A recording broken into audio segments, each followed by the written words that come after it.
Been a crazy week with all this weather. A lot of folks are asking, good time to buy natural gas and oil?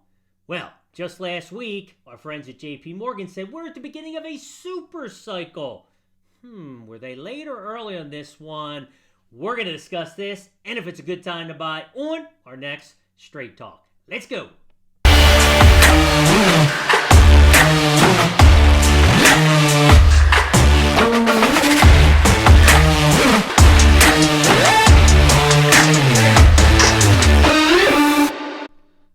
Hello, this is Michael Loftus with Wealth and Wisdom TV, where education is the key to a successful financial future. First time here, do a lot of videos like this. We have our latest market update up top here somewhere. Also, educational videos. Check out our playlist. Got one coming out tomorrow. And this new series called Straight Talk, where today we're going to talk about oil because of the weather this week, right? What exactly is going on? Well, here at the beach on the East Coast, it's raining. We're getting lots of rain. So let's dig into it, show you some facts, and talk about our decision. So as always, I'm going to take a look at my charts here. And what do I see? Well, the dollar starts going down in cycle 3. That's important. In cycle 2, which we are in, you can watch my latest video. That is a good time for growth. But with the dollar down, inflation's going up. Now, is it a good time? Sure, right? Now, here's your trend line. Thanks, JP Morgan, for that call. After 70%. So that's one reason I want you to be a little bit careful. Now the herd is kind of coming over when you can see from our lows, okay, we've gone quite a way. Now, we didn't get in at that low, to be honest with you.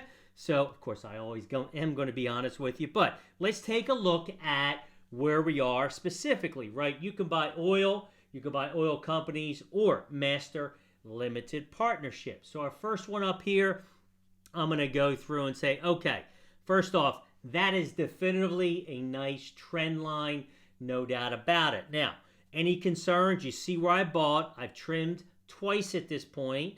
Okay, now up here is relative strength. When you're above 70, okay, which we are, that means it's overbought. You can sustain that, but you have to be careful. So that's one of my concerns. But the other big concerns down here, volatility. So you've got the VIX, the volatility index for the overall market, the S&P. You've got the NDX for the NASDAQ. This is the OVX. So when you look at volatility, when we're above 35, you got to be careful. So you bring all that together, I see that it's overbought.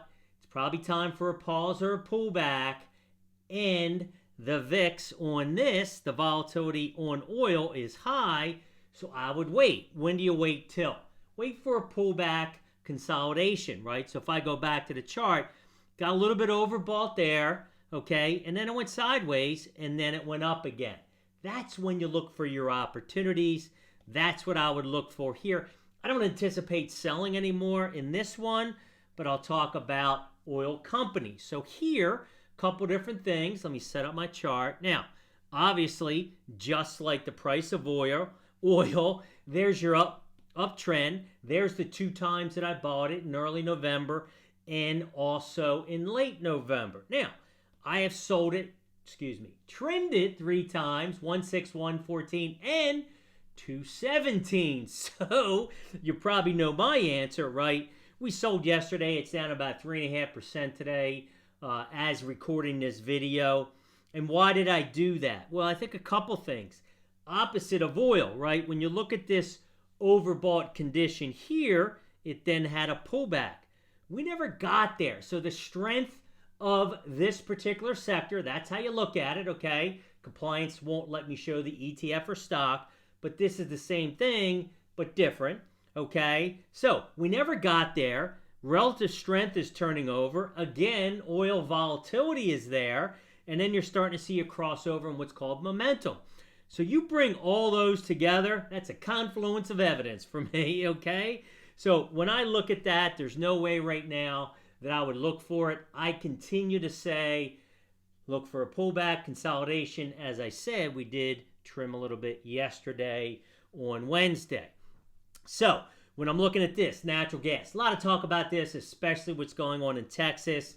Personal experience, I've had no good success with the price of natural gas. Why? Because it's so up and down because of temperatures, right? So we're having this spike right now, which makes sense, okay? But then, what if we get a warm weather pattern next week and then it comes down again? I don't like that volatility. It's not volatility that I can manage. The other thing is the alpha on this. Alpha is return. I don't know how much there is, if it's worth it for me, but to bring it all together, when I look at it, you're right about overbought conditions. Kind of makes sense, okay? You've got a lot of upside resistance right there. All right, so for me, I think it's the same thing. I don't know if it's worth it to buy into that right now. I'd wait for that consolidation to pull back. I like oil and oil companies better, and this should hopefully help you understand what I'm doing and maybe help you with your decisions. Michael Loftus, Wealth and Wisdom TV. Hope to see you soon. Thanks for watching.